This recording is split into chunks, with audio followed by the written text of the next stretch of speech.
বনশ্রীতে দুই শিশু সন্তান হত্যা মামলার আসামি তাদের মা মাহফুজা জেসমিনকে শুক্রবার দুপুরে রামপুরা থানা থেকে আদালতে নেওয়া হয়। এ মামলায় তাকে জিজ্ঞাসাবাদের জন্য 10 দিনের রিমান্ড চেয়ে আবেদন করে পুলিশ। পরে দুপক্ষের আইনজীবীরা এ নিয়ে কথা বলেন। তার নিজ অবুঝ দুই সন্তানকে নির্মমভাবে হত্যা করে যে তার নিন্দিত হয়েছে, বিজ্ঞ বিচারক উভয় পক্ষের শুনানি অন্তে 5 দিনের রিমান্ড মঞ্জুর করেছে। বাচ্চাদের পড়াশোনা নিয়ে খুব দুশ্চিন্তাগ্রস্ত থাকতেন, জন্য ওনার খুব মাথায় প্রচন্ড ব্যথা হতো। উনি শারীরিকভাবে অসুস্থ ছিলেন, মানসিকভাবে অসুস্থ ছিলেন। পুলিশ জানিয়েছে তদন্তের স্বার্থেই জেসমিনকে রিমান্ডে নেওয়া হয়েছে। বিশেষত একটা উল্লেখ করছে যে আমার বাচ্চাদের পড়ালেখা আছে, বাচ্চাদের পড়ালেখার সাথে অন্য কিছু আছে কিনা এটা তদন্তের বিষয়, অন্য কোনো বিষয় থাকলে সব বিষয়গুলি আমরা তদন্ত করে দেখব।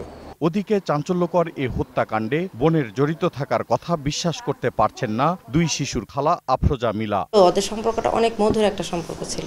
আমার বোনটা ছোটবেলা থেকে খুব নরম টাইপের, যে এটা আসলে একটা কাল্পনিক একটা ব্যাপার মনে হচ্ছে, যে হয়তোবা এটা হইতে পারে না, এটা কিভাবে সম্ভব। বোনকে মানসিক রোগী হিসেবে মানতেও রাজি নন তিনি। মানসিক সমস্যা তো আমি দেখি না, তো আমাদের ফ্যামিলিতে মানসিক সমস্যা আছে, যেমন আমার মার আছে।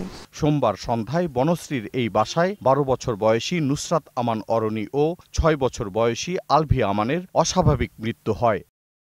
পরদিন লাশের ময়নাতদন্তে শিশু দুটিকে শ্বাসরোধে হত্যার আলামত পান চিকিৎসক।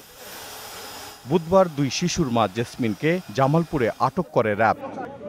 বৃহস্পতিবার তাকে রামপুরা থানায় সোপর্দ করা হয়।